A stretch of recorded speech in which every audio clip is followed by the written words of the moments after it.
episode of the Sports Sentiment. I am your host, Nick Urias, and we are back once again talking NFL football. Preseason week 1 is officially in the books, and we have more NFL previews to discuss.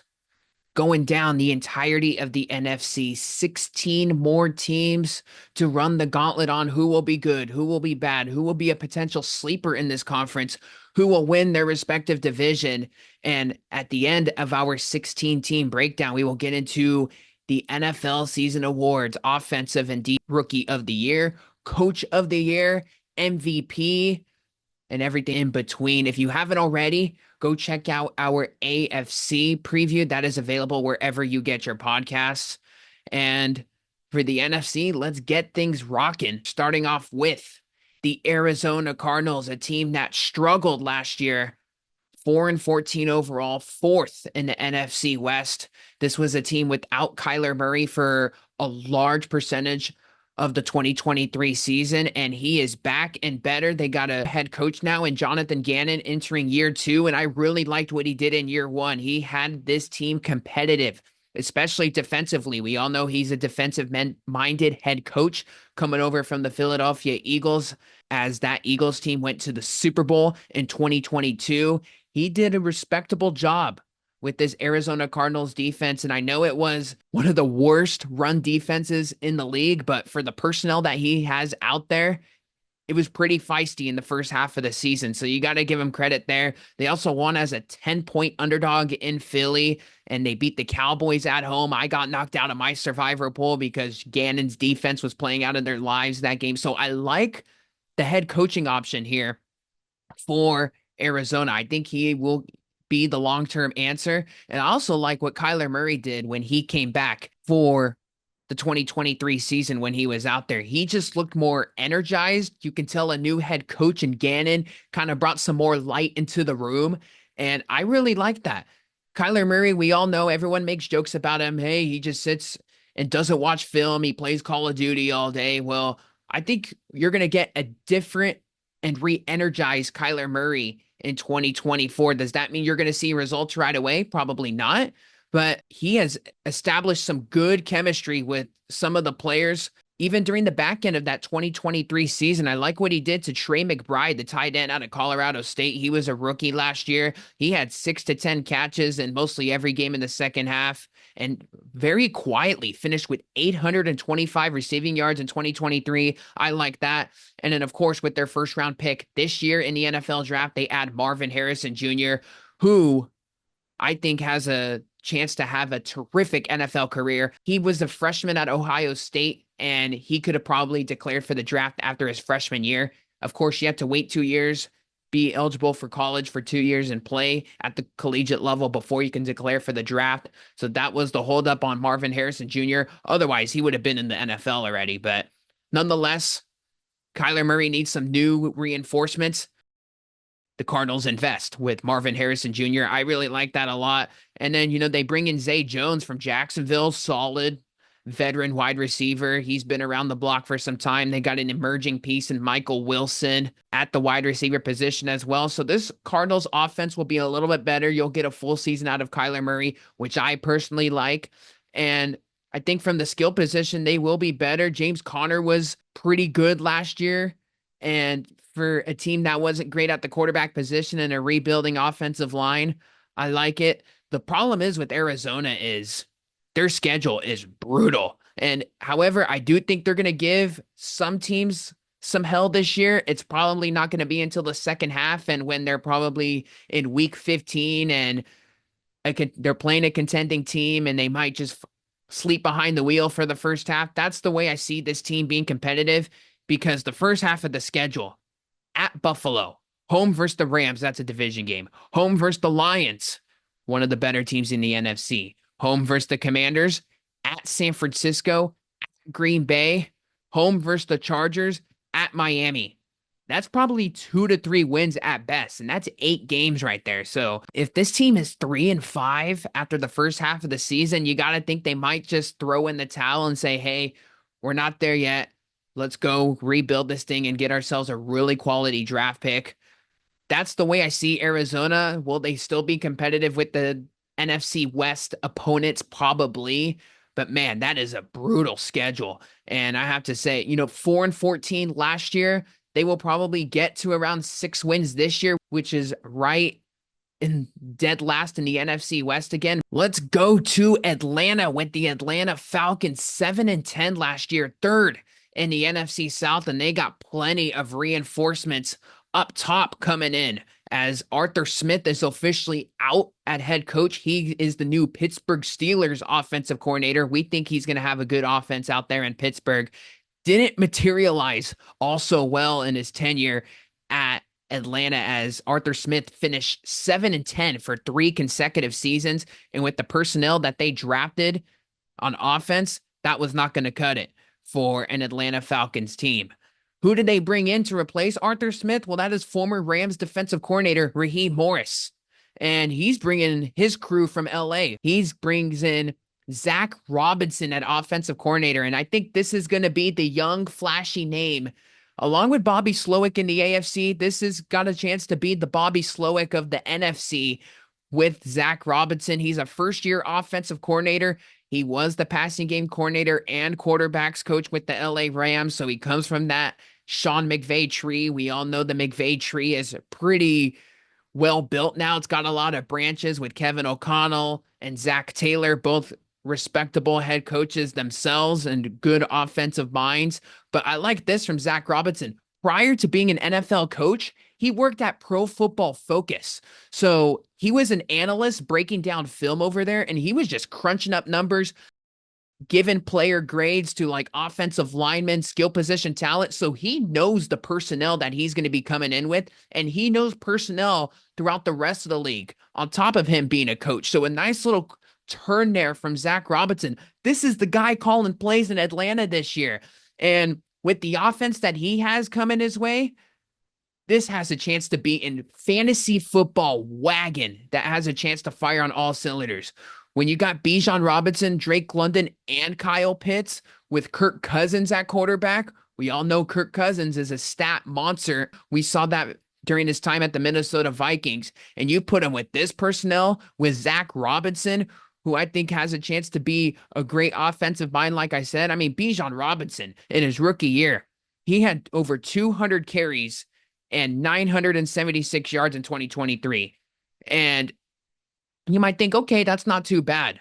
But he was only getting 12 carries a game. Like, his workload at Texas was insane. So the fact that he only got 12 carries last year, and he had 58 receptions as well in 2023 with almost 500 yards, that to me was not all that impressive. Last year in Atlanta, there's like, hey, how come we're not giving Bijan Robinson the ball? I don't know what Arthur Smith's problem was in not using his star running back that he invested in a top 10 pick with. I don't know. You'd have to ask him about that. And I think that was the whole weird situation there with the Falcons was Arthur Smith. You absolutely killed it in Tennessee.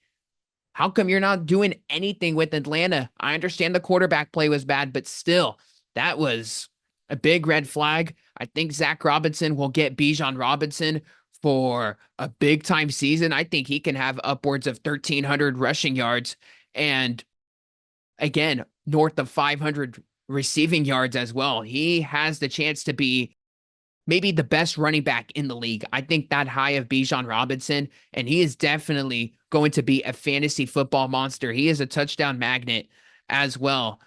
Even in 2023, when he didn't produce, you still have Drake London, who had 110 plus targets throughout his first 2 seasons in the NFL. And last year, he only had 67 receptions for 905 receiving yards. Barring injury here, this is a breakout candidate as well. Over 1,000 receiving yards I see for Drake London. This was with bad quarterback play again with Desmond Ridder and Marcus Mariota. Now he gets Kirk Cousins, who can sling it like crazy. And we know that because Kirk Cousins is a well-polished veteran in the NFL. And of course, you got Kyle Pitts, who's entering year 3 and was really just a star tight end at Florida. He was a Heisman candidate for a tight end at Florida. And for having the fact that he only had 356 receiving yards and 667 receiving yards the past 2 seasons, this is another guy, 1,000-yard receiver in this offense. And he has a chance to be one of the top tight ends in football. And, just his body stature and the way he moves, he's almost like a wide receiver. He reminds me a lot of Brock Bowers in a way, his versatility that he can have within an offense. And I really like that with Kyle Pitts. We haven't seen it all so much because of the bad play calling and the poor quarterback play in Atlanta. And then we just talked about those three guys. Then you hit Tyler Algier, who's a good power running back. Darnell Mooney, who's about a wide receiver 3 in the NFL. Ray McLeod, he's a speedster you can hit over the top. And Rondale Moore, I know he sustained an injury. I don't know the extent of it, but if he comes back, he's a good explosive option that the Falcons can work in within this offense as well. Another thing is, too, that this defense was bottom 5 in takeaways, and they were always been a bad sacking team. And despite all of that, they were the 11th total defense last year. And this was an offense that didn't produce at all. This would be 3 and out, 3 and out, 3 and out with Desmond Ridder. It was horrendous in Atlanta last year. It was a miracle that they won 7 games, and they would go without even scoring a touchdown in some of these games. So this defense was on the field for a long time. And for what we think this Kirk Cousins led Falcons team has a chance to do, this defense is not going to have to work as hard, meaning they won't be on the field all that much, or at least as much as we saw in 2023. So I think this has a chance to be, again, a top 10 defense and most definitely a top 10 offense in the NFL. And we all know Kirk Cousins, he's a numbers guy, but he's coming off an Achilles tear. The good news is you got yourself a decent insurance policy in Michael Penix Jr. I know that was a controversial draft pick this year as they took Penix, top 10 overall in the NFL draft. And as everyone's like, what are you doing? You paid Kirk Cousins north of $140 million for the next 4 years. But we all know valuing the backup quarterback is important. Kirk Cousins, who knows what you're going to get out of him as far as post Achilles tear. We all know some athletes don't come 100%, and Kirk Cousins starting to get a little older himself. Who knows if he plays out all 4 years of that contract. So Michael Penix Jr., he's a guy that's got tons of collegiate experience, spent 6 years at the college football level, playing at Indiana and Washington, was amazing in that Washington Husky offense last year. He's a gunslinger with a very powerful arm. He can very well just come plug and play within the Zach Robinson offense. I like it a lot. I think the Falcons are going to win the NFC South, and it wouldn't shock me if they won 12 games. With how poor the division's going to be this year, we're going to get into the rest of the NFC South teams. And if you're going to win the division, you're going to have yourself a home playoff game. The NFC is not as strong as the AFC may be. I think the Atlanta Falcons have a chance to not only win this division, but even win a playoff game in their own building. That's how high I am on this team. And I think Zach Robinson at offensive coordinator and Raheem Morris commanding this defense is going to do this team wonders. They needed some good coaching positions. They haven't had it since the year they blew the 28-3 lead in the Super Bowl to Tom Brady. Well, let's head a little bit up north to the Falcons' rival in the Carolina Panthers. 2-15 overall last year, 4th in the NFC South, obviously, with that record. The Panthers, the worst team in the league. There was no doubt about it that this was an absolute train wreck, whether it was donating all your draft capital to the Chicago Bears to acquire the number 1 overall pick and drafting Bryce Young. Things have changed. Frank Reich was a disaster in 2023 at head coach. Didn't even survive the year. He's the first head coach off the board. Now they got Dave Canales as the long-term answer. And let me tell you guys something about Dave Canales. This is a quarterback whisperer. He comes in to these different situations, these different NFL teams, and he finds ways to service a young quarterback, service a guy that hasn't fared all too well in his career, and put up a career season. We saw it with Geno Smith as he was the Seattle Seahawks quarterback coach in 2022. Geno Smith got himself the 3-year massive contract, and Dave Canales was the offensive coordinator in Tampa Bay, and he really excelled Baker Mayfield to a whole nother level. Of course, he led the Tampa Bay Buccaneers, that offense with Chris Godwin, Mike Evans, and a young offensive line to a 9-8 record and an NFC South division title. I think Canales is the long-term answer here in Carolina. Now, I do think it's going to take time because when you look at the skill position, it ain't so great. I mean, Deontay Johnson and Adam Thielen, those guys won't cut it as your wide receivers 1 and 2. I see Johnson and Thielen as, at this point in their careers, a number 2 and a number 3 options in this offense. They got Miles Sanders at running back, who lost the starting job, and he's getting paid 4-year, $25 million deal, and he's entering year 2 of that deal. Chuba Hubbard looks like he's going to be the RB1 heading into 2024. Big year for this offensive line. I mean, they got to get something out of Ikem Ekwonu. Critical year at the left tackle spot, and this was a guy that they spent a top 10 draft pick in 2022, and I think between the false start penalties, the holding penalties, and just poor pass protection, you're a top 10 pick. You come out of NC State. You got to be a little better. So Ikem Ekwonu, he's a guy I'm going to be keeping my eye on this year. And they need a big year out of Xavier Legette, rookie out of South Carolina, because if Johnson or Thielen go down, those two guys can't do it all themselves. Hell, it was only Thielen last year, and look how bad that offense was. They need a big year out of Legette. He is already injured in training camp, which isn't also great. This offense, I think it's going to be better. They're going to be playing from behind in a lot of these games. Do I see them as they're going to be better than a 2-win team, but I can't see it much better. I think 6 wins is their ceiling, and their defense, it's got to get better here with Ejiro Evero. Evero was one of the a head coaching candidate a couple years ago, and he elected to take this Panthers defensive coordinator gig. They traded away Brian Burns. They signed Derek Brown to a 4-year deal. They got Josie Jewell. They got the king of 1-year contracts in Jadeveon Clowney. JC Horn has to stay healthy, so there's a lot of question marks with this team. As far as the defensive side of the ball, they need to get better. I don't think it's going to be much better.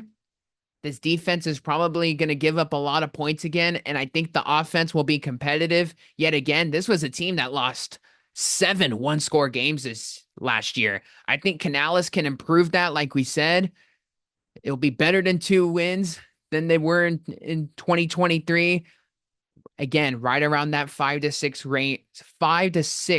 win range for this Carolina Panthers team. But there's one thing that's really important here, and that's the development of Bryce Young. If Bryce Young, after what you gave up to Chicago for all of that draft capital, and we do not see some notable strides within his game this year, we're going to have ourselves some problems. I think this team, like I said, you're going to see Bryce Young put up some numbers in the passing games this season because the Panthers will be playing from behind so much. Bryce Young, he could have himself a 3,000 passing yard season. But again, I want to see him make some big time throws in the fourth quarters of these games. We didn't see it all that much, but again, he doesn't have too much to surround him by last year, at least. This year, it's a little bit better. Dave Canales, we'll see if you can solve it in year 1, as you got yourself a long way to go in Carolina. We were just talking about the Chicago Bears as they got all that draft capital from the Carolina Panthers, and here we go with Chicago. The Bears finished 7-10 overall in 2023. That was good for last in the NFC North. There's tons of excitement in Chicago, if you haven't heard, because they got themselves one of the most hyped up quarterbacks maybe we've ever seen coming out of the NFL draft, in Caleb Williams. And there's a lot to like. I mean, when you talk about the flashiness of his game and his ability to kind of be Patrick Mahomes-esque as far as operating on the fly, he is one of the best off-scheduled quarterbacks as far as operating on the fly. When the play breaks down, he's the guy you want at quarterback. And that's obviously important in the NFL, but at the same time, I want to see him make some good throws in the pocket. That's what I'm looking for Caleb Williams this year in his rookie season. There's lots of veterans on this team. I mean, it's unbelievable. This guy hasn't played a single regular season game yet in the NFL. And this guy's gotten more reinforcements on offense than Justin Fields ever did when he was in Chicago.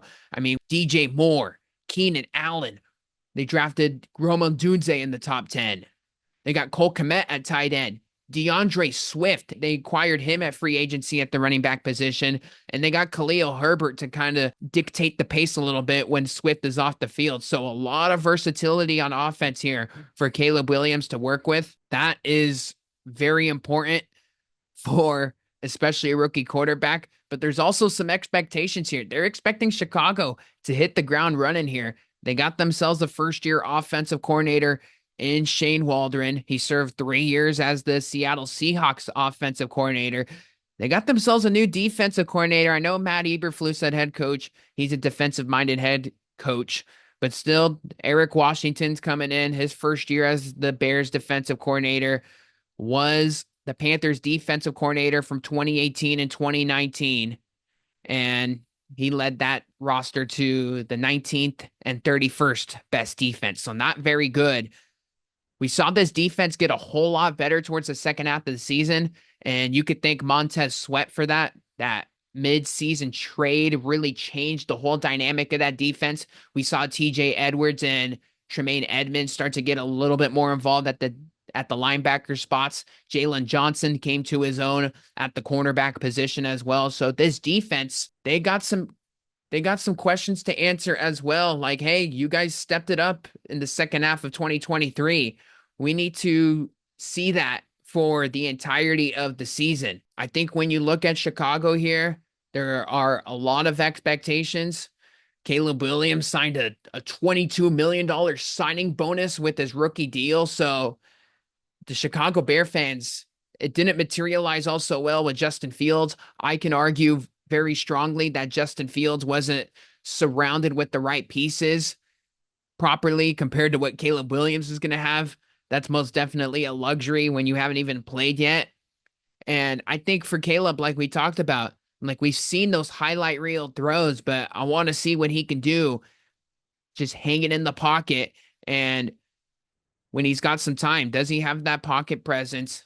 We know he can take off with his legs. I think he's going to be very good, but I have my questions in year one with Caleb Williams, despite everything that he has around him. You want to know why? There have been 28 quarterbacks taken number one overall since 1970. Only one has had a winning record in the regular season. That was Andrew Luck. I think the Chicago Bears are going to be fighting for last place in the division once again. I think they're going to be flashy. I think they're going to be competitive in a lot of these games, especially early. But I still have this team around 7-10, 8-9 range. And I think the Bears, maybe not this year, but next year, they will take a next step most definitely. I think there are still some holes somewhere in some places, and you're still in a very tough division. Detroit Lions, Green Bay Packers, Minnesota Vikings, we'll hit them here in a little bit. I think they're going to be competitive as well with the rookie quarterback. We'll see what happens. But I think Chicago Bears 7-8 wins this season for a team that's got a whole lot of hype. Speaking of a whole lot of hype and a team that's got always expectations every single year, and that's the Dallas Cowboys. 12-5 overall. They won the NFC East last year, lost in the wild card game to the Green Bay Packers, losing that game 48-32. A Dallas Cowboy team that a lot of people like, the potential sleeper in the NFC to potentially run the table. We all know what Dallas is all about, people. We've talked about this in several different times on this very podcast. And it's just hard to take the Dallas Cowboys seriously until they get themselves a real head coach and a real football mind. Like Jerry Jones, we talked about it. This guy is just he thinks he's the biggest guy in the room, and I get it. Like, you got yourself your $1 billion stadium, and you got yourself running this organization, and it's America's team, and you got the cheerleaders, and I get it. But at some point, if you want to win, you're going to have to get yourself a real head coach. Mike McCarthy won't cut it for me. I can't, if you're the guy making all the decisions in the war room and thinking what's going to work for this organization, get a clue, Jerry. It hasn't worked yet. And I don't think it ever will until you get yourself a real GM and a real head coach. This team lost a lot from a personnel standpoint in free agency, the one guy being Tony Pollard. And I think losing Tony Pollard downgrades this offense significantly. You still have yourself a conflict with CD Lamb, and Jerry came out saying, hell, I'm not going to pay him. And all right, you're not going to pay him, then your offense is going to absolutely reek this year. I don't think you're going to win the division. I think if you're Ezekiel Elliott, you're going to live in the past and go back to 2017 with Zeke again. I don't think that's going to work out also well. The run game was outside of Pollard was just not good. And Pollard did a lot for you guys last year, but like, is Zeke really going to solve your problems? I don't think so. There was just, like I said, very little upgrades on the offensive side of the ball. And CD Lamb, he had 1,700 receiving yards. You still got Brandon Cooks at age 30. Jalen Tolbert hasn't materialized yet. Jake Ferguson at tight end was actually a bright spot for this team. He had himself 700 receiving yards and was a productive red zone target. And this defense, it's always feisty with DeMarcus Lawrence, Micah Parsons, DaRon Bland, Trayvon Diggs. But are we really going to see DaRon Bland have 9 interceptions last year when the unit as a whole only had 17 interceptions? Like, DaRon Bland, Fresno State product, representing the Mountain West. All credit to you, my man. But there's no way in God's green earth that you're having 9 interceptions by yourself. Not to mention 9 of those interceptions were pick sixes last year. That's not going to happen again. And I think overall it was just an outlier year from this defense. I think the defense will still be good, but I don't think you're going to see as many takeaways. I think the Cowboys in 2023, they were very lucky to win that division. They won it on the last week of the season, and that was only because the Philadelphia Eagles collapsed. I think the NFC is improving. You're seeing the Giants, the Commanders.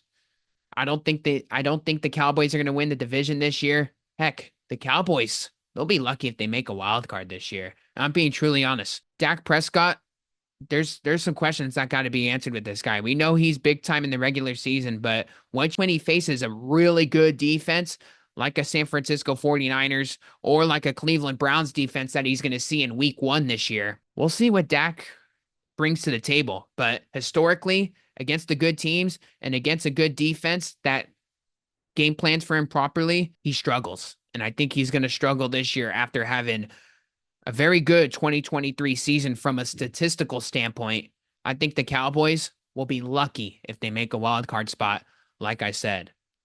Let's go to a team that I think is going to be more than just a wild card team, and that is the Detroit Lions. 12-5 overall last year, first in the NFC North, lost the NFC title game in San Francisco last year, the most regular season wins that Detroit has had since 1991. It was a historic 2023 season for those Detroit Lions, and I think they are more than capable of replicating their performance in 2024. Jared Goff, Amon-Ra St. Brown, they are re-signed for another 4 years. What a reinstallment to his career for Jared Goff. Getting thrown under the bus several years ago by Sean McVay and the Rams, saying you're not the guy. Credit, the Rams did win the Super Bowl, but he ultimately got his revenge, did Goff last year in that playoff game versus the LA Rams. Good for him. I was happy for him. He gets himself another big bag from the Detroit Lions. He has risen up to the occasion, because I remember people talking about 2 years ago, is Jared Goff really the answer?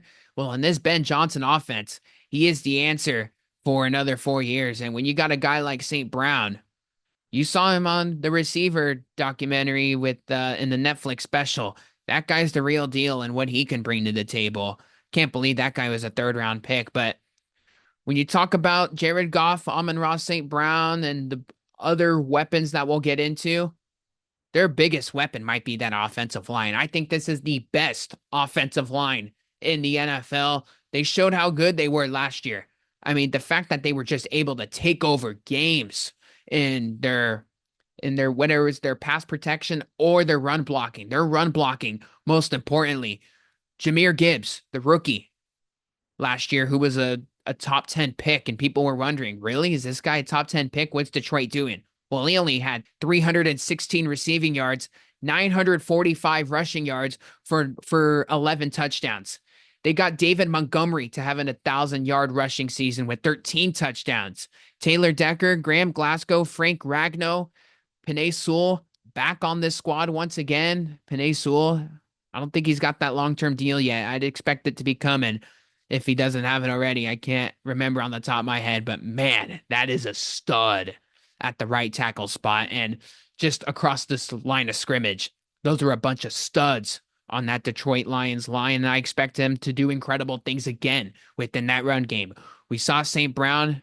We talked about him, over 1,500 receiving yards in 2023, 119 receptions. So his workload was at an all-time high in his third year as a receiver in the NFL. I do have one question about this team, though. We know that they're going to be good with the run game, and St. Brown's going to be good again when he stays healthy. But Josh Reynolds was a big part of this offense last year in 2023. He had himself 40 receptions and 600 yards. Interesting to see if Jameson Williams is going to take that next step within his game, and he's going to have himself a full season. He was out for the first half of the season due to breaking the NFL's gambling policy. So he will have himself a full season to operate within this offense. We saw Sam Laporta's ability to be a go-to target in the red zone. He might have to step up a little bit more after his terrific rookie season. And, you still got Khalif Raymond and Donovan Peoples-Jones, dudes that can just complement everybody. We'll see. Somebody's going to have to be that number 2 receiver behind St. Brown, because there's going to be double teams that come on St. Brown this year. And somebody's going to have to step up.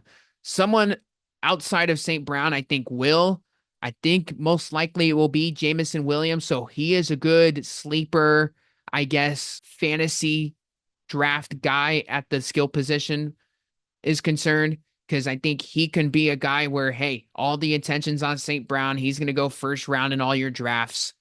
Jameson Williams, he can have similar to what Josh Reynolds did last year, which was a lot of touchdowns and 40 catches for 600 yards. I think he could be even better than that. So Jameson Williams, intriguing piece for the Detroit Lions offensively. And you want to talk about another sleeper, I think, that is going to finally get on the field this year for this Lions offense, and that is Tom Kennedy. All the Lion fans know about him because this guy has just been a preseason warrior the past 3 years. If one of those guys go down, Williams, Raymond, whoever it may be, Tom Kennedy might be a guy that comes to the rescue. He's been in this Lions offense, like I said, for the past 3 seasons. Wouldn't be shocked if he's an impact player, just a good complementary piece within this Lions offense.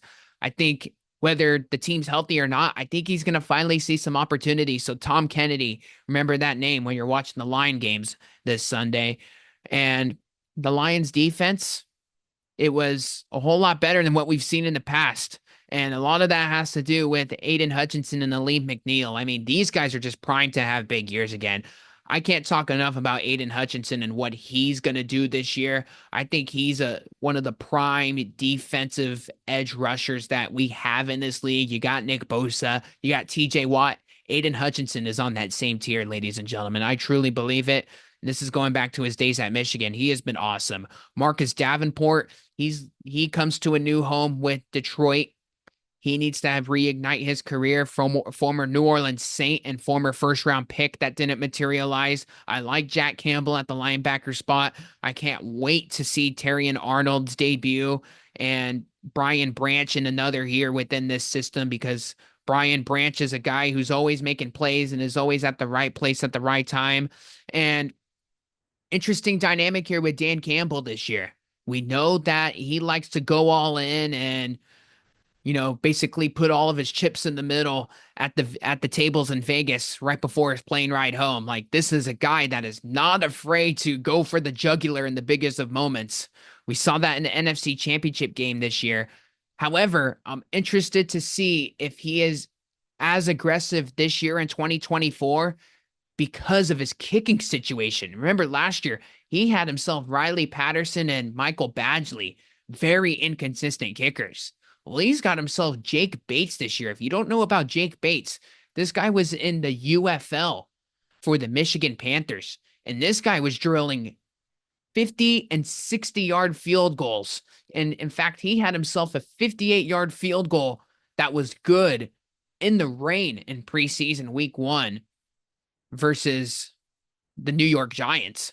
So Jake Bates, he is a really good kicking option for this team, especially in the Dome and Ford Field. I think he's primed to have himself a good kicking season. We'll see if Dan Campbell goes for fourth down as much this season based on his faith in his young kicker compared to what he had last year. I think he might not go for it as much in those bigger moments in the game. But again, the Detroit Lions and Dan Campbell, everything's unpredictable with this guy. I think the Lions are going to be in a dogfight once again to win this division because I think the Green Bay Packers, who are up next on our breakdown, they're going to be pretty good. And the Minnesota Vikings and the Bears are going to provide some good fights in some divisional battles this year. I think the one thing with the Detroit Lions, this is no doubt one of the better and maybe the best team in the NFC. You can very much argue now with this roster and what they have and all the guys that they bring back with that offensive line and St. Brown and Goff. But there is one thing that I'm looking for this team to do this season, and that is get the number 1 seed. Because I think if they could get the number 1 seed and home field advantage in that first round bye in the playoffs, and if they're healthy going into the playoffs, this might be your Super Bowl team this year. I really believe that because we've seen what that crowd in Detroit can bring. We saw it in those playoff games where there is just a different juice in the building, and it was something special to watch. I mean, not even Sean McVay and the LA Rams could go in there. I mean, Tampa Bay Buccaneers, I know they were very close to winning that playoff game, even though they weren't really close. They were in it until the final second. And that there's just something about that building since the Detroit Lions have been competitive. I think if they could get home field advantage, this can be a legitimate Super Bowl roster. I think that's what they're gunning for this year. Last year was all about the division title. I think they're destined to get that number 1 seed. And a lot of teams care about that number 1 seed because 18-week season in the NFL will take a toll on you, on your NFL bodies. I think if they're healthy and they're as good as last year, this could be your NFC representative in the Super Bowl. I think there's going to be a lot of good teams in the NFC this year, but Detroit is right up there. They're the tier 1 team up there with the San Francisco 49ers. It's the 49ers and the Lions, and I think there's a whole nother tier to the rest of the NFC. Detroit Lions, I think you're going to have yourself another good season. Let's go to Lambeau Field with the Green Bay Packers, as the Green Bay Packers were a team that I thought was not getting enough respect. I thought they were the sleeper team in the NFC last year as they finished 9-8, second in the NFC North. Ended up backdooring the playoffs last year and ended up winning a playoff game with Jordan Love, who was his first year as the full-time starter in Green Bay. He's already got himself, remember, he sat on the bench for 2 to 3 years. He's already got himself the big-time contract. Green Bay is fully bought in to what Jordan Love brings to the table. And I think he proved it in that second half, his full potential. I mean, this was a team last year that started 2-5 and then went on to win 6 of their last 8 regular season games. This is a team, they're paying Jordan Love all of this money, but when you look at the wide receiver position, you're like, man, really? Like, this is what they got? Green Bay is just, they don't have a lot of household names on the wide receiver position, but those last 8 regular season games, we saw this youth and this depth at the wide receiver position really take off between Romeo Doubs and Jaden Reed and Dontavian Wicks. Bo Melton was a playoff contributor. Malik Heath, tight end Luke Musgrave, not to mention Christian Watson, who was out all of last year, but he had himself a great rookie season. Like, Green Bay's got themselves tons of weapons. I think they're going to be held to guard this year at the wide receiver position because they don't have that great wide receiver per se, that tier 1 guy like a St. Brown, like all those guys that get paid $1 jillion, but they just have six good, skillful wide receivers. And I think they're all going to have themselves a chance to get on the field. From a fantasy football perspective, good luck if you draft these guys, if you draft anybody from the Green Bay offense this year, because I think on any given week, one of those guys that we listed can go off. And I think the Packers' second half success from last year with Jordan Love and with the run game, you're gonna see this team take off from start to finish this year. I mean, this was a run game last year that was just not completely healthy for the first half of the season with Aaron Jones and AJ Dillon. Aaron Jones departs to the Minnesota Vikings, but they replace him with Josh Jacobs. We know Josh Jacobs, young, hungry, angry runner at the running back spot, former Raider. I think he's going to replicate exactly what Aaron Jones did in Green Bay all those years. Again, just a younger running back compared to Aaron Jones. And that's no knock on Aaron Jones. I think he's still going to be very good for Minnesota, but just a change of scenery here for Josh Jacobs and on a winning culture, most importantly, that's what's most important for a guy like Jacobs. I think he's in the right spot and situation, and most importantly, in the right offense to excel as well. I think this defense, it's always an underrated unit. You look at the defensive line, Preston Smith, Kenny Clark, Rashawn Gary. They're veteran guys, but on the back end, they have some younger guys that have stepped up. I liked what I saw from guys like Quay Walker and Keyshawn Nixon last year finally find their footing in the NFL after some tougher rookie seasons. I think this defense is going to battle right around the top 10. They added Xavier McKinney from New York, who's a standout safety. They still have Jair Alexander, who's a loudmouth, but he's always feisty at the cornerback position, and is when he's in the right headspace and when he's going up against a tier 1 wide receiver, he is more than capable of shutting him down. I think Green Bay has a chance to battle for the division all year. Do I think they're going to win it? Probably not. I think they're going to fall just short. I think they're going to be a wild card team in this NFC, but I'd expect this team to stand pretty strong within the wild card race all year. I think they're probably going to be that number 5 seed in the NFC this year, because I think they're going to be neck to neck with Detroit from start to finish. But I still think Detroit still has a better roster, and I'm ready to see Jordan Love take the next step within his game. We saw him. He almost knocked out the 49ers at Levi Stadium last year, but he made one bad throw in the fourth quarter. He needs to minimize those bad throws a little bit more, but I think if this run game stays healthy, his wide receivers stay healthy, you got yourself a really good coach, an underrated coach in Matt LaFleur for what he's done in Green Bay since he's gotten there as the head coach. All this guy does is win. I think the Green Bay Packers are going to win a little bit more in 2024. Let's go back out west to the Los Angeles Rams, as the Rams last year in 2023 finished 10-7, second in the NFC West. Of course, lost that wild card game versus the Detroit Lions. And this Rams team, this is a team that ran up the credit card bill big time when they went for the Super Bowl. But even though they're still paying some interest on that Super Bowl in 2022 when they beat the Cincinnati Bengals, this is a roster that has rebuilt faster than I think people expected. And I think it's because of the mid-round steals in the draft. They got Kyren Williams, who was a week 1 impact. He only played 12 games last year, but he had 12 touchdowns and 1,100 rushing yards. Puka Nacua, we all know about him. 100-plus receptions, almost 1,500 receiving yards. He had himself 6 touchdowns. And I think you're going to see more of this youth movement from the Rams keep growing. I mean, Blake Corum, he's a rookie from Michigan. He had 45 touchdowns and 2,500 rushing yards the last 2 years. Jared Verse, who was a rookie coming out of Florida State, he was one of the best edge rushers in all of college football last year. I cannot believe that he fell to 21st overall, but I think the Rams got themselves a steal at that draft pick. And I think the Rams, they are facing and dealing with a lot of training camp injuries. We all know McVay doesn't care about the preseason, and I think with Sean McVay, it's all about in his offense, it's all about staying healthy. We know Matthew Stafford, he's one injury away. Cooper Kupp has dealt with injuries the past 2 years. So I think you're seeing a little bit more of a cautious Sean McVay this more so this preseason. Puka Nakua is already out for the preseason. They got Darion Kendrick already out for the year. Tyler Higbee's out for the year. I mean, this is a team with three starting offensive linemen out as well. Like this team needs to get healthy before week one. I think, some of those are long-term injuries, but I think Puka will be back.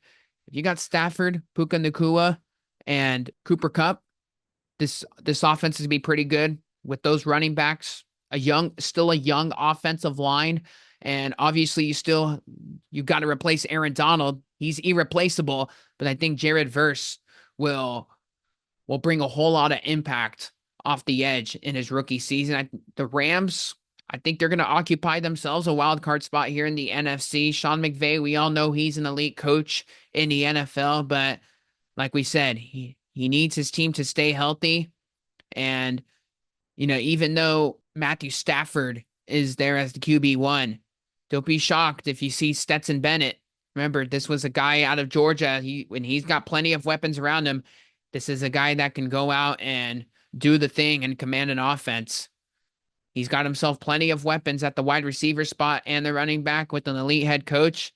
Even if Stafford goes down, I still think Stetson Bennett the sky won't fall if Stafford's out for a couple weeks and Bennett has to come in. And I think the Rams this year, they're right around what they were last year. They were 10-7 last year. I think they will be a 10-11 win team. And I think you'll see a massive bounce back out of Cooper Kupp in 2024. The Rams will still be competitive in this NFC West division as they will be a wild card team. Let's get into what I believe is going to be a sleeper in the NFC in the Minnesota Vikings. I know what you're thinking, folks. The Minnesota Vikings in that division. Yep. This was a team that was 7-10 in 2023, third in the NFC North, missed the playoffs. And this was a team in 2022 that won every game possible that was close. I mean, they were incredible in one-score games, like 11-0. Then the injury bug in 2023 hit. Justin Jefferson was out long-term. This team just had so many different quarterbacks starting on a week-to-week basis with Kirk Cousins and Jalen Hall and Nick Mullins and the astronaut and Joshua Dobbs. They started 4 different quarterbacks last year.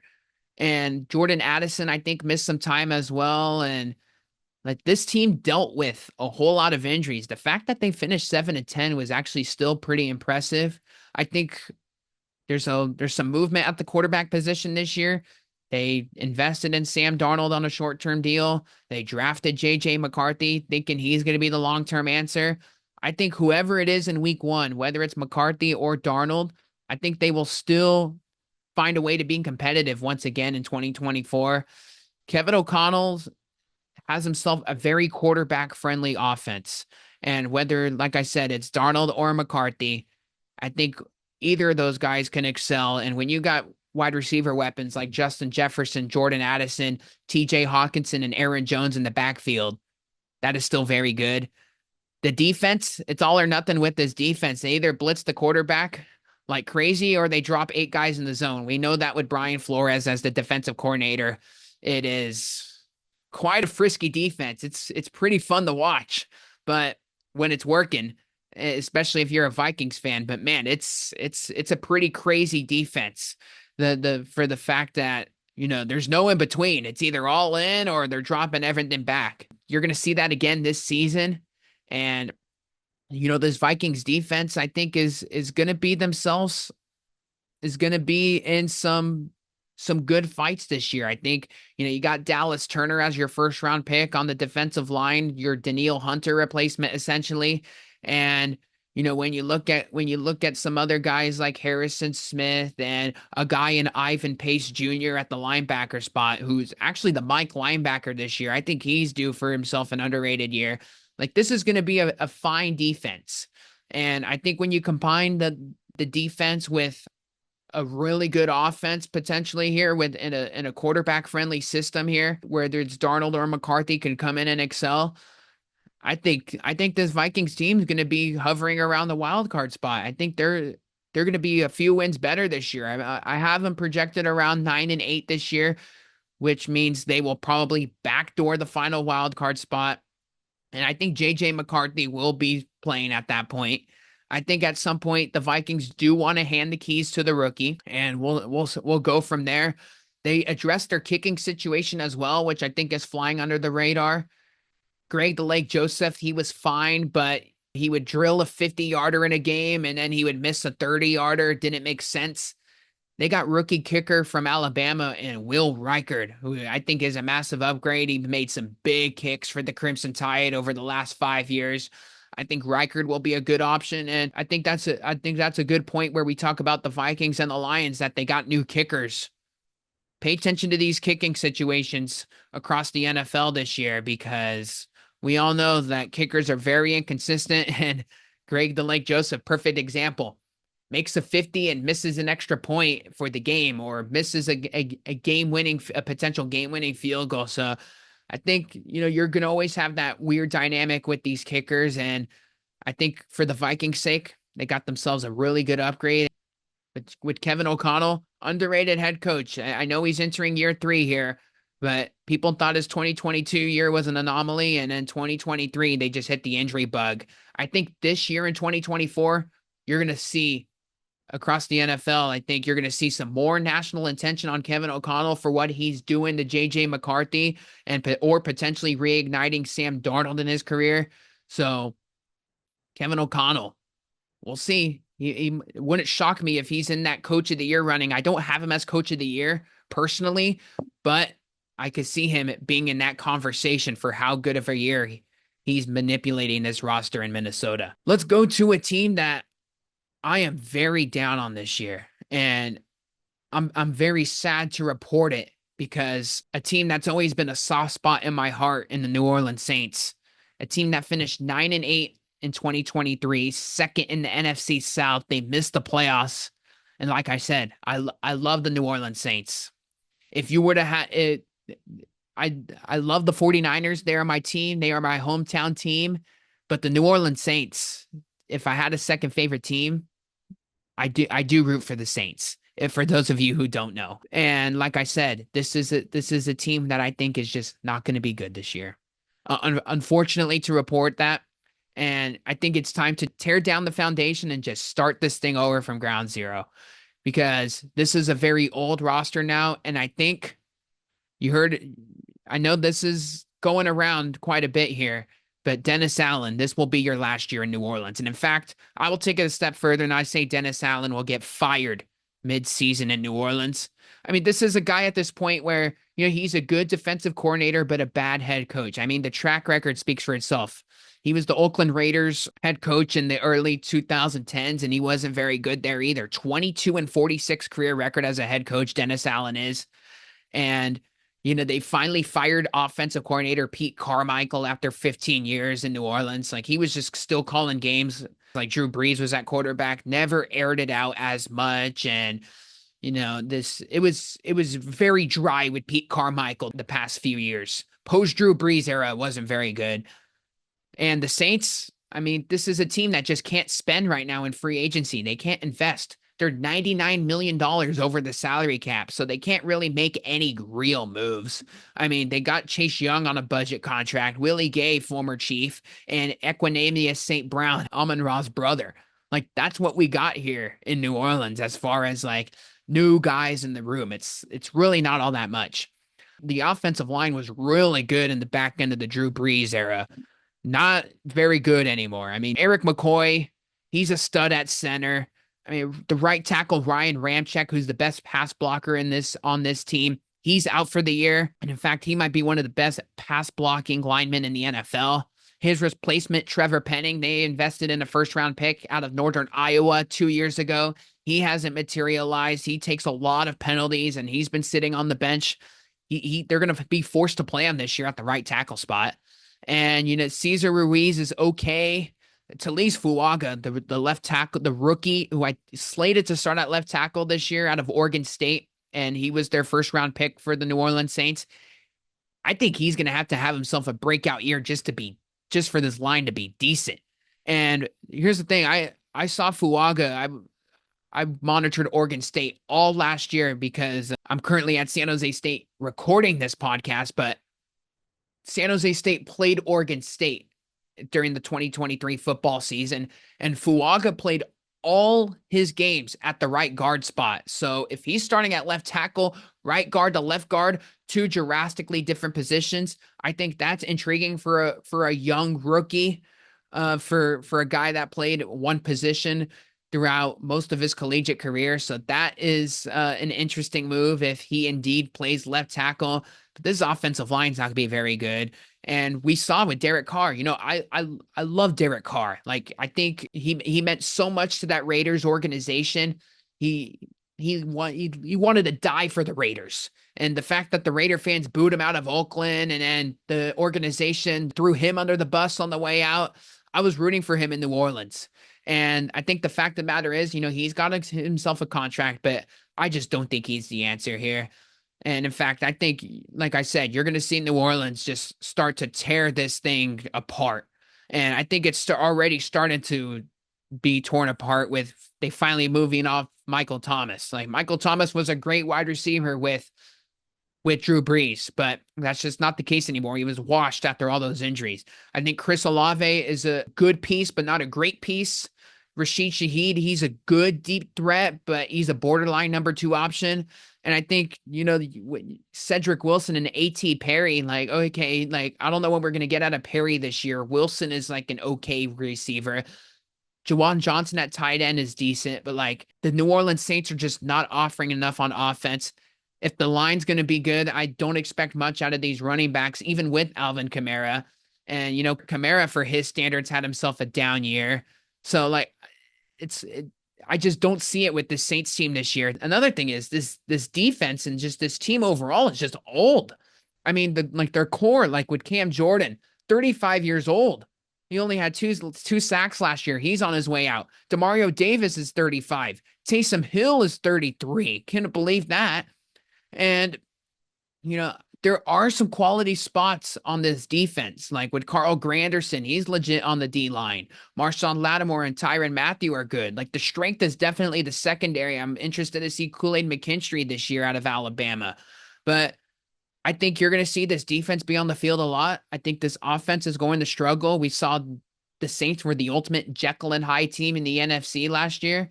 And I don't think that with this bad offensive line and Derek Carr struggling under pressure, I don't think you're going to see much out of the Saints offense this year. And the Saints schedule is very difficult to start. Coin flip game at home versus the Panthers. Then they're at Dallas. That's a coin flip game. Then they're hosting the Eagles. I have that chalked up as an L. Then they're at Atlanta. We talked about Atlanta. I think they're going to be good. They're at KC. Like, this team has a chance to start 1-4. And I think Dennis Allen, if his team starts out 1-4, I think, like I said, he's going to be the first guy to go as far as the head coaches in the NFL. It's that simple. And with just based on this roster and how old it is, I don't see it with the New Orleans Saints. I think you might see them be a little bit competitive towards the back end of the season, just because they'll play their young guys and whatever. It's the NFL. Like, they'll be competitive in some of these games. I see the New Orleans Saints as a 6-7 win team, and for a fan base that is very strong and is very passionate about their New Orleans Saints, they're not going to be happy about it. But this is going to be a stinky year for the Saints in 2024, and who knows? Maybe with this whole salary cap situation, maybe Mickey Loomis is out at GM. Who knows? I can't speak for the Bensons in the ownership room, but I think it's going to be a long offseason for New Orleans as far as rebuilding this thing, because I think it's right now, you don't want to be stuck in sports purgatory right in the middle. If you're going to suck, just suck. And that's where I'm at with the Saints. For a guy that roots for the Saints, I want them to be good. They were competitive all those years, but their window has officially closed. And right now they're trying to buy back some quality pieces like a Derek Carr. And I hate to tell you, it's just not going to work. Speaking of not working, a team that has not worked for quite some time since post-Eli Manning era has been the New York Giants. 6-11 last year in 2023. third in the NFC East. Hey, I think it's this simple with the New York Giants. I don't think Daniel Jones is the long-term answer as far as winning a Super Bowl is concerned. I think there is a ceiling with Daniel Jones as far as where he can take you. I think we've seen that already, and that is the NFC divisional game. I think it's very simple with Danny Dimes. Like, he needs to be a guy that has everything around him perfect. And but more importantly, he needs good offensive line protection, because this was a team that was 30th ranked in offense last year. They averaged 15 points per game, and Daniel Jones was grossly inconsistent. He wasn't on the field all that much, and that's partially due to the offensive line. If this guy has a chance if he gets pass protected, that's when his game opens up. That's when you'll see the arm talent a little bit. That's where you'll see him take off on his legs, which might be the best part of his game, honestly. And if he gets pass protection, that's when you might see the depth at wide receiver this year with Malik Neighbors, Wan'Dale Robinson, Jalen Hyatt, Darius Slayton, Isaiah Hodgins, Allen Robinson. Like, they got themselves a sneaky good wide receiver room in New York that no one's talking about. Like, if this line can protect, I think it's that simple. This Giants offense will be much better. I think with all that being stated, I think they will be better than 30th offense in the NFL, but it's hard to say much higher if they don't pass protect. I think the defense might be due for a long year this year. They get rid of Wink Martindale, and even Martindale's last season in New York wasn't very good. I mean, they still got some pieces. Like, they got Dexter Lawrence, Kayvon Thibodeau, and they traded for Brian Burns. But this just totally sets the tone for the New York Giants offseason. And if anybody that watched Hard Knocks knows this, the HBO special, I mean, the fact that you lose your face of the franchise, you don't even pay him. Like, the guy that's selling all your tickets in Saquon Barkley, the fact that he goes and he just walks for nothing is just ridiculous. So that tells me all I need to know about this New York Giants organization. And I think at this point right now, for the New York Giants, I don't know. They're kind of stuck right in the middle. And 6-11 last year. I think they're maybe a win better, 7-10. I really don't expect all too much out of this team, because if you're gonna let dudes go like Saquon Barkley and Xavier McKinney, but you pay the wrong guy in Daniel Jones, how can I take you seriously? And I think that's been the case for the New York Giants since they won those Super Bowls years ago when Eli Manning was beating Tom Brady. And since then, it just hasn't been great. And I think they're going to be due for another mediocre season at best. In fact, they'll probably be fighting for last place in this division. I think the Commanders will be better than this team this year. And that's unfortunate for a big market team in New York. Moving on to the New York Giants' rival, the Philadelphia Eagles. The Philadelphia Eagles had themselves a terrific start to the 2023 season, but finished terribly down the stretch, as ultimately they were 11-6 overall, second in the NFC East, lost in the wild card game on the road to the Tampa Bay Buccaneers, but started 10-1, finished 1-6, and it seemed like once when Big Dom DeSandro, the chief of security and the senior advisor to general manager Howie Roseman, once when this guy got ejected in a regular season loss to the 49ers, that's when the energy of the Philadelphia Eagles and seems like everything was just at an all-time low for this organization. And they took some bad losses in the process. That first game versus the San Francisco 49ers, when that losing skid started, was extremely ugly. And their 2023 season, their offense in that second half wasn't as strong. Their defense really just was horrendous. They couldn't defend the pass. They couldn't record a tackle during that losing streak. And it was primarily their linebacking core with Zach Cunningham, Nicholas Moreau, and Shaq Leonard. I mean, they were just downright horrendous. They addressed their needs, and I think that's the overwhelming and overarching talking point about this Philadelphia Eagles team heading into 2024 was their offseason moves. This team hit a home run in free agency. You talk about their defense with their linebackers. They came out and addressed it with some younger pieces, but Devin White as the number one centerpiece. And they bring in the Eagles bring in some very comparable pieces as far as the coaching staff is concerned. I mean, let's not forget here that this was a team that had Brian Johnson at the offensive coordinator and Sean Desai as the defensive coordinator. They both get demoted, knocked out of the door. And who did the Eagles bring in? Kellen Moore at the offensive coordinator position and Vic Fangio at the defensive coordinator position. Two guys that have had success at this level with several other teams. Now, I think Philly, when you address the defensive needs, you get yourself some new coordinators. You see the Dallas Cowboys, the Commanders, and the Giants take a step down. I think this is a division that is theirs for the taking.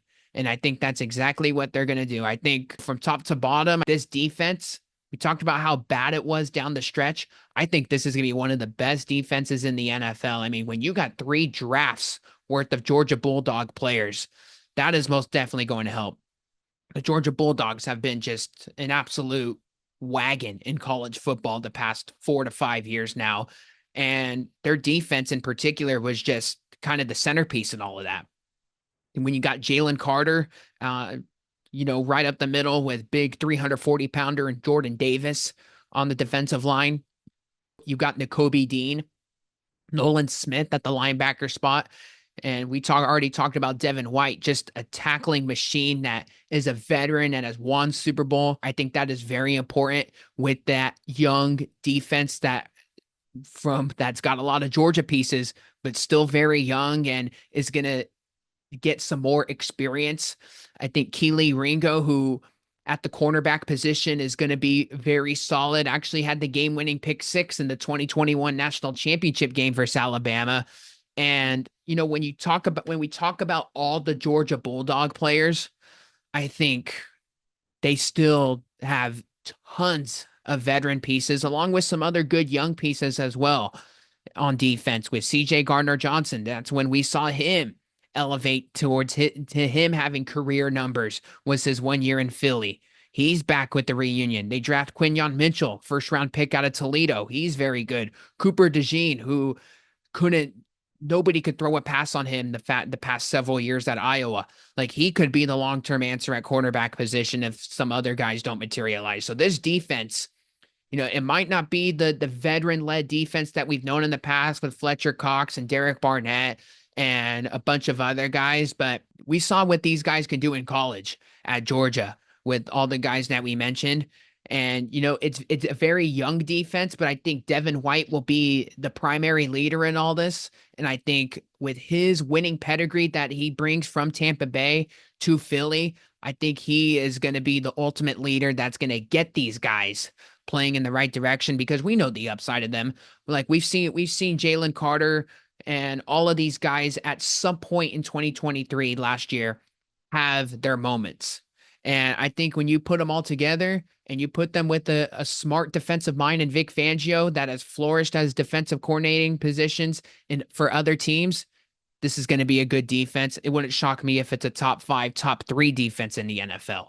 As far as the offense is concerned, they bring in Kellen Moore. We all know Kellen Moore, former Dallas Cowboy offensive coordinator, was really good at Boise State and before getting to the NFL. Kellen Moore, say what you want about him. He's probably not going to be a head coach. I think he's just a good offensive coordinator. He's good enough to command a good offense in the NFL. I think that's where he stands. He was at the Los Angeles Chargers, but Jim Harbaugh brought his guys and he was the odd man out. So Philly said, all right, we'll take you. You're most definitely an upgrade over Brian Johnson. I'm very interested for Jalen Hurts this year. This was a guy that got paid. He's got himself the long-term extension now. You got yourself the bag. I want to see, first and foremost, in the early going of the season, how comfortable he is in this offense, because he just never looked comfortable last year in that Brian Johnson offense, despite them starting out 10-1. And everybody knows the weapons offensively with A.J. Brown, Devontae Smith. You got some other intriguing complementary pieces with Paris Campbell, a rookie from Florida State, and Johnny Wilson, who's really good. John Ross, remember this guy? Basically he owned the 40-yard. He's back in the NFL, and then they got another rookie out of Georgia, and Ananias Smith, who was a centerpiece in that Bulldog offense last year. So some intriguing pieces here on top of the top guys, the top line guys that we all know from playing fantasy football and watching this Eagles team over the years. But going back to Jalen Hurts, he does have that weaponry, but I want to see him use his legs a little bit more, because I think that will unlock a third dimension to this offense. We know about the passing game. We know about what the run game has been in Philly the past several seasons.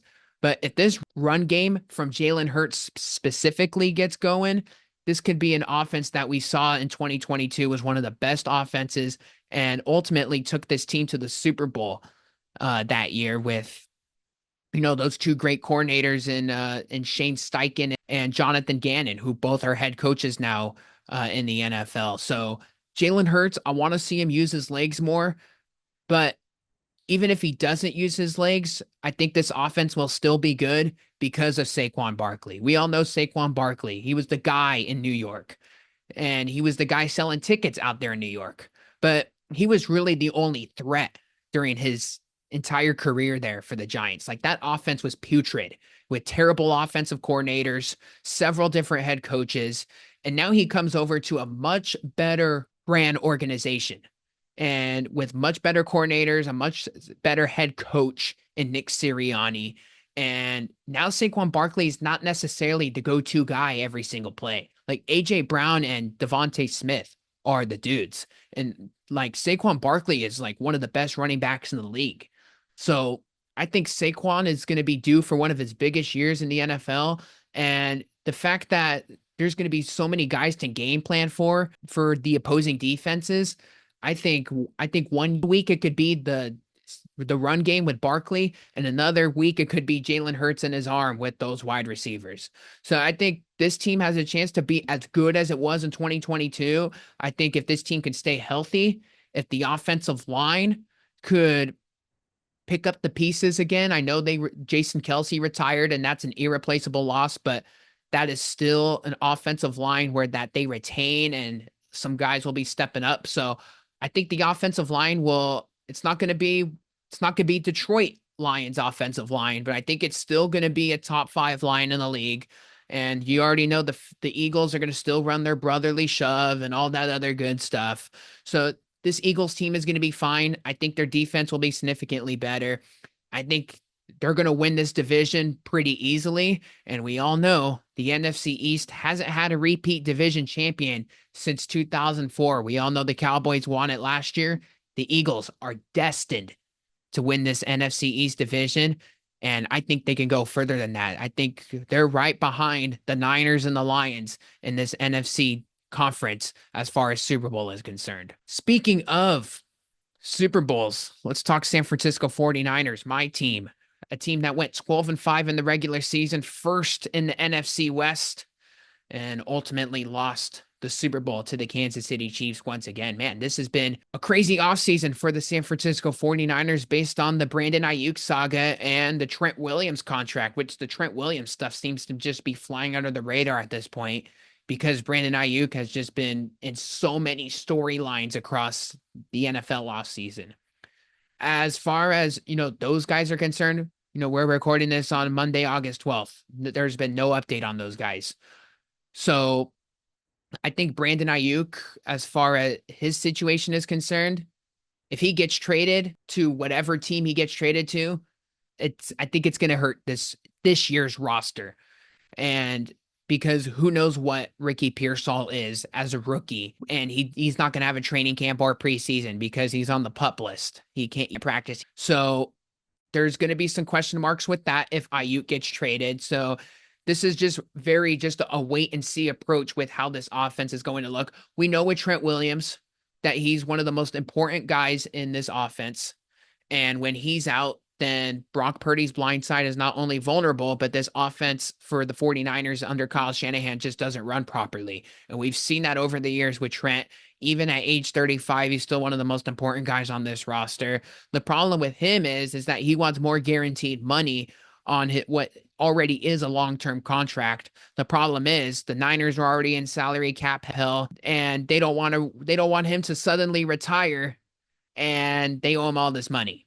So from a front office perspective, they are kind of in a pickle, and Trent is not there right now. However, with all that being said, whatever happens to those two guys, I think this is kind of the last year for the Niners Super Bowl window.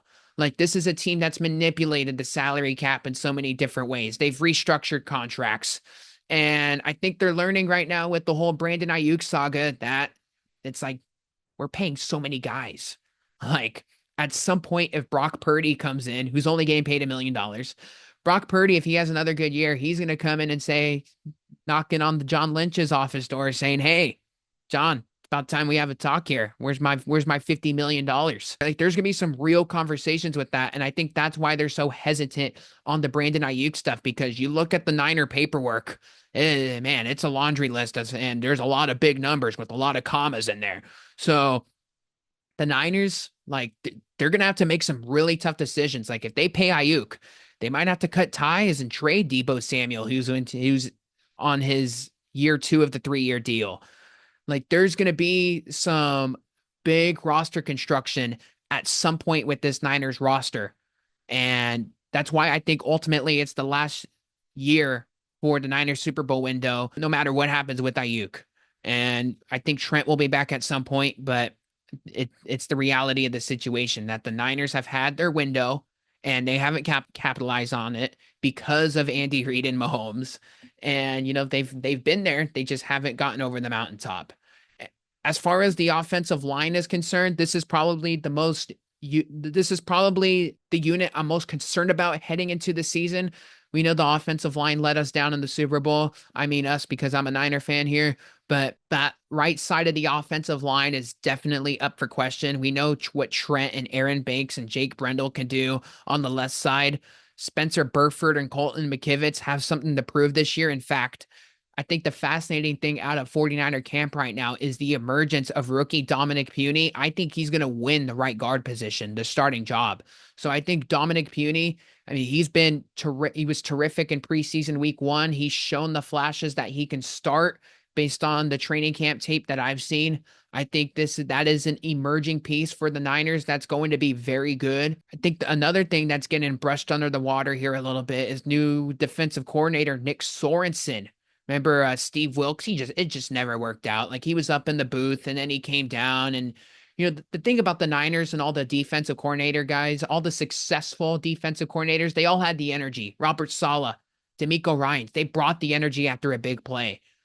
Now, Steve Wilkes, he wasn't just that guy. Like, it's okay. Like, the Niners, like, they have so many guys. Like, the Shanahan tree is so big at this point where they're going to lose guys going out the window. Like, they had Rand Carthen, the pro player personnel. He's the Titans GM. Like, the Niners, all they do is just have talent everywhere. And they're going to lose some guys, and they tried with Steve Wilkes and it didn't work. Now they have this in-house hire with Nick Sorensen, who was the defensive pass game specialist. So very familiar, I guess, like with that pass defense in the secondary. He seems that type of guy. And ironically enough, the secondary is as deep as we've ever seen it in the Kyle Shanahan era. So we'll see how good this secondary is this year. We all know the strength is the linebackers and the defensive line. So this defense is going to be very good again this year. Now, speaking of the defensive line, it's actually been restructured quite a bit. We all know Nick Bosa and Javon Hargrave are still here, but they let Eric Armstead go after he didn't want to restructure his deal. So he's at Jacksonville now, and Chase Young departs for New Orleans. And the Niners actually did a really good job at getting some good budget defensive linemen and edge rushers. Leonard Floyd, who I've always been a big fan of, won a Super Bowl with LA, was a part of that Bears defense years ago.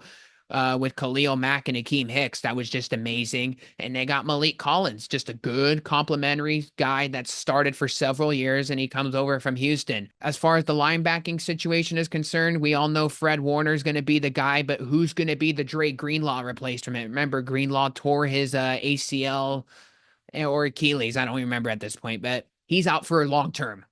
They bring in Devondre Campbell. I think he's going to start.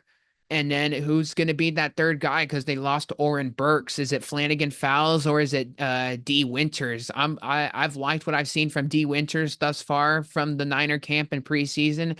I think he's going to be a guy that is going to have his chances this season.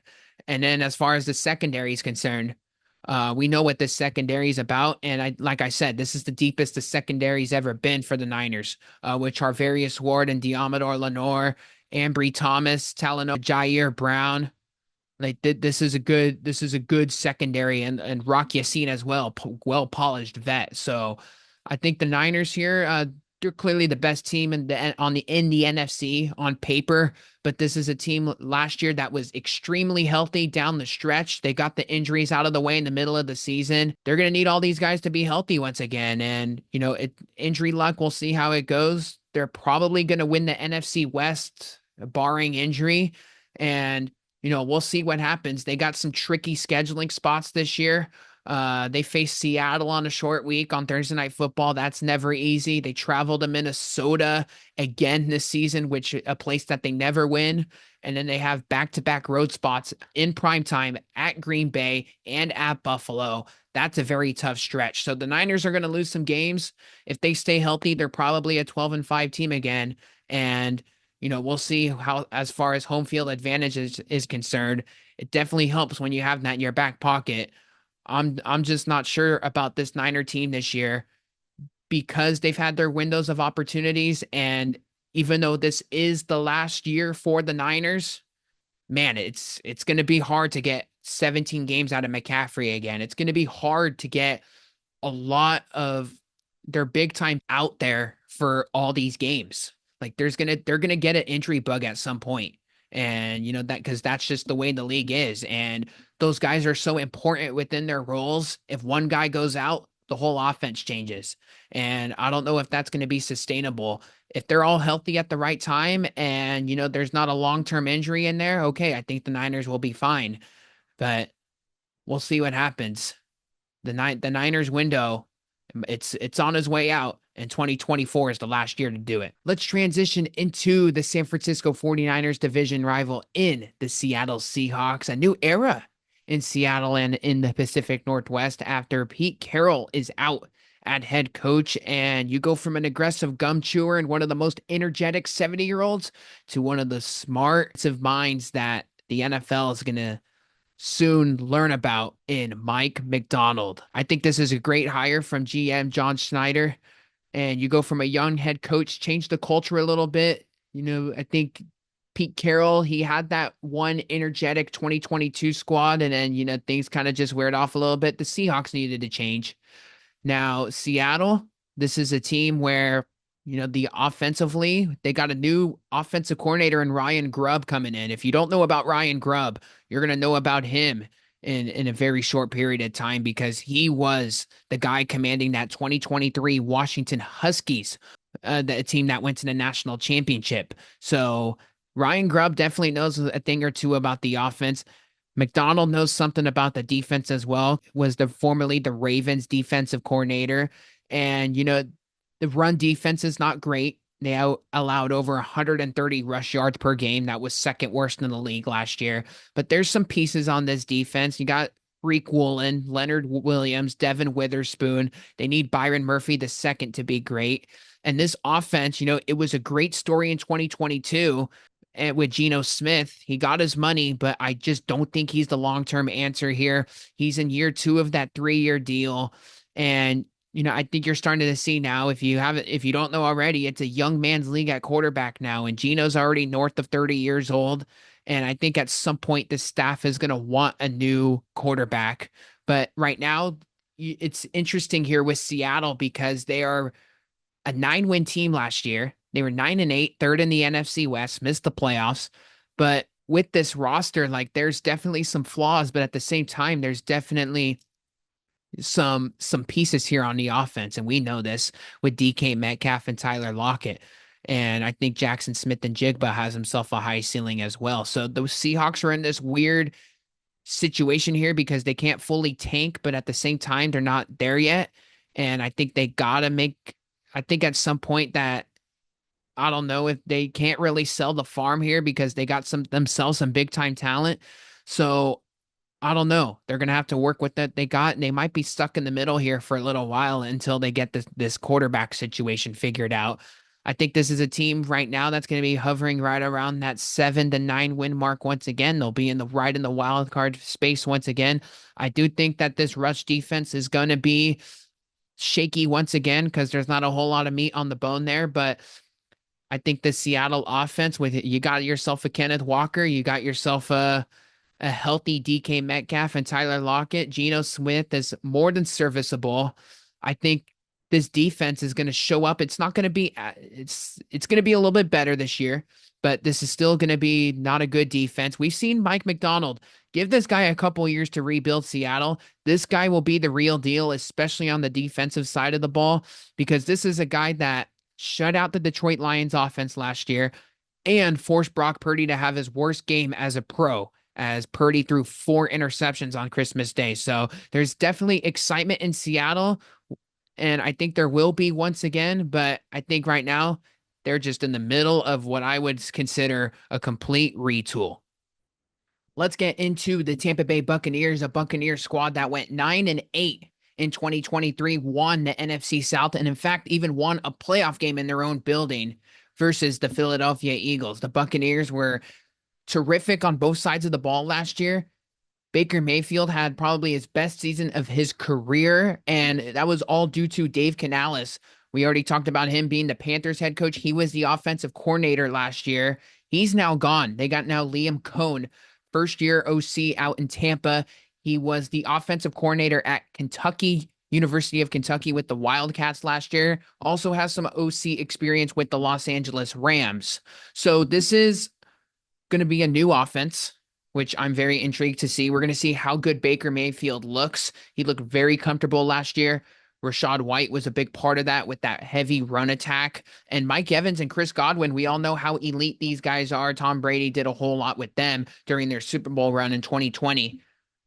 I expect this team not to be as good as last year because I think Canales losing him is extremely significant to this team, and especially that offense. That offensive line is still really good. They got Tristan Wirfs on the left tackle, Robert Hainsey, Luke Gedeke. Like there's some pieces there, but Tristan Wirfs is the centerpiece here. He's the highest paid offensive lineman in the NFL now, and rightfully so. This defense still as good, led by Todd Bowles, with Vita Vea, Levante David. They lose Devin White, which is pretty big, but Jamel Dean, Jordan Whitehead, Antoine Winfield, like this is still a good secondary.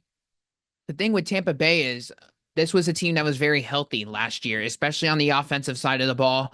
I'm interested to see maybe not so much for Mike Evans, but Chris Godwin, can he play a full 18 games? Jalen McMillan, they drafted him out of Washington. He adds a little bit more depth into that wide receiver room, but still losing Chris Godwin. If you lose Godwin or Evans, this team is going to take a big time step down offensively. I'm not going to predict injury here, but I'm interested to see. The division is still bad with the Saints and the Panthers. We think they're going to be not good. We think the Falcons are going to be really good this year. I expect Tampa Bay to be right around that mediocre mark again, 7 to 8 wins, maybe sneaking around 9, or maybe right in the wild card conversation here. So I don't think Tampa Bay is going to have as good of a year as they did in 2023. However, they're not going to fall off the face of the earth by any means. Tough team to gauge on a week-to-week basis. Very interested to see what we get out of Baker Mayfield because I don't think he'll be as good as we saw last season. And, we'll see how this new OC and then, of course, Todd Bowles, that head coach, does. He's going to coach up the defense, but Dave Canales was a big part of last year's success. I don't think it's going to be as good as it was in 2023. Our final team on the NFC breakdown for this episode of the Sports Sentiment, we have the Washington Commanders. a Commander team that finished 6-10 overall in 2023 and last in the NFC East. A long year for those Commander fans as they got themselves very similar to the Seahawks, a new era with a new quarterback, a new head coach, and a new offensive coordinator with reigning Heisman Trophy winner Jalen Daniels. They have head coach Dan Quinn back in the head coaching gig once again, and they got offensive coordinator Cliff Kingsbury as the Washington Commanders, a team that's clearly in a rebuild, trying to get some new reinforcements here with this new ownership group with Magic Johnson and company. And they got themselves, maybe not the worst situation in the world here, especially from an offensive perspective, because we all know what Jaden Daniels can be with Brian Robinson, Austin Eckler, Terry McLaurin, Jahan Dotson, Zach Ertz. Not a bad piece of weaponry offensively. They still have themselves an offensive line that's in a work in progress despite spending a whole lot of money for it. They bring Tyler Biadasz and Nick Allegretti in free agency, and they spent a whole lot of money on Andrew Wiley. That unit needs to be a whole lot better. But I think when you get Cliff Kingsbury, which at this point of his career, I think he's an offensive coordinator, I think, and could be a good one. We've seen it in the past with him in previous gigs early in his career. I think Jaden Daniels has all the potential in the world to be a great NFL quarterback. We know what he can do with his legs. We know his arm talent. Go watch the LSU highlights if you haven't already from 2023. They were just off the charts. And I think Dan Quinn, I think years down the road, I mean, is he the head coaching option? I don't know long-term wise. I don't know. We'd have to wait and see.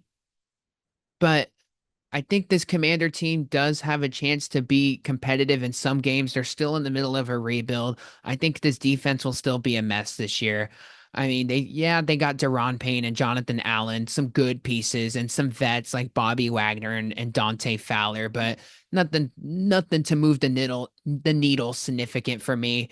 I mean, they need big years out of Emmanuel Forbes. I think like he needs to be good in a couple years, like for this team to be seriously defensively. I think Mike Sanderstill, the rookie out of Michigan, is an intriguing name.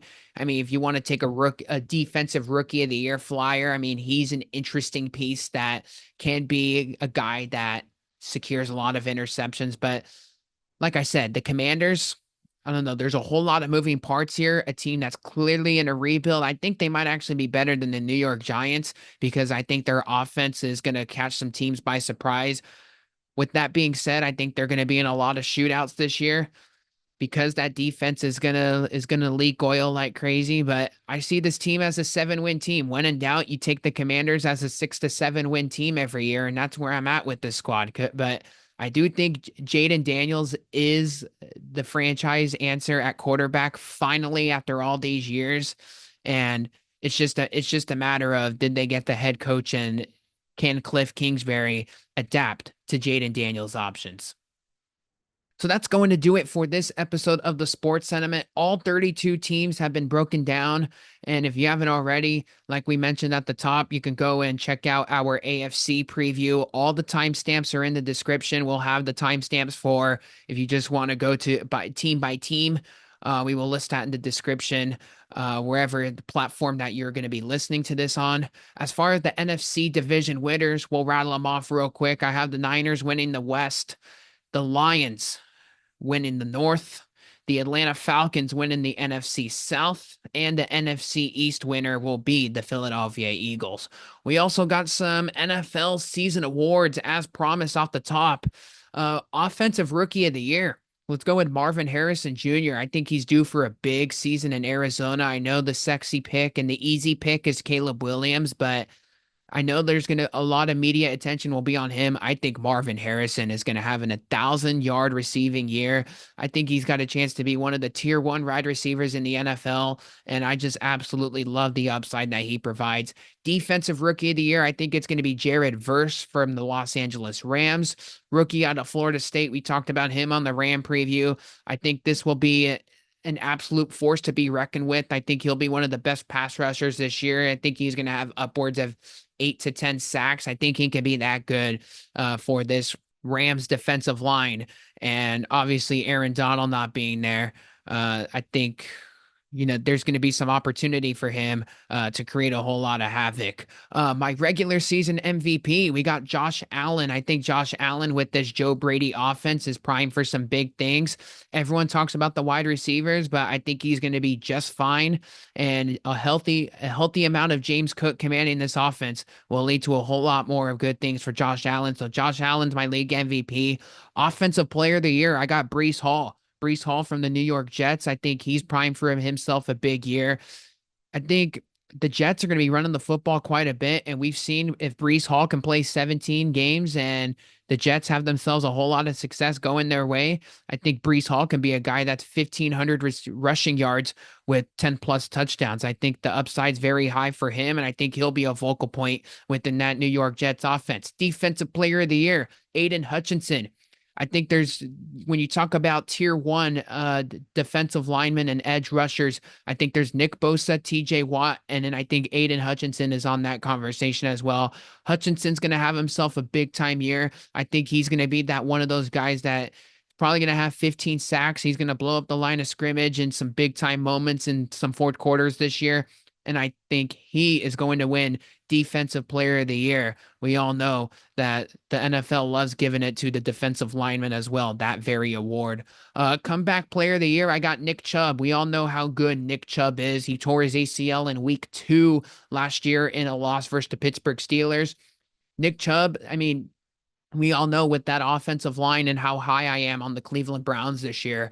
I think Nick Chubb is due for himself another 1,000 rushing yard season. And as long as he stays healthy, he's going to probably win this award. I know there's some other candidates as well, like Joe Burrow and Aaron Rodgers, but I think Nick Chubb is going to have a really good statistical season. I think with the Browns' success, they're going to be forced to give it to him. And finally, for Coach of the Year, how about Raheem Morris for the Atlanta Falcons? I think the Falcons are due for a big time bounce back season. One of my most improved teams in the NFC with Zach Robinson at offensive coordinator. Raheem Morris is going to get all the credit for what this Falcons team is going to be able to bring to the table. I think Kirk Cousins will provide so much for this offense. And even if he does get hurt, Michael Penix Jr. is more than capable of bringing it as well. So Raheem Morris, I have his Atlanta Falcons team at 12-5 this year and good to win the NFC South. I think that will result in a Coach of the Year trophy in Raheem Morris's office at the end of the 2024 league season. So that's going to do it for this episode of the Sports Sentiment. Once again, I am your host, Nick Urias, and be sure to subscribe wherever you get your podcasts.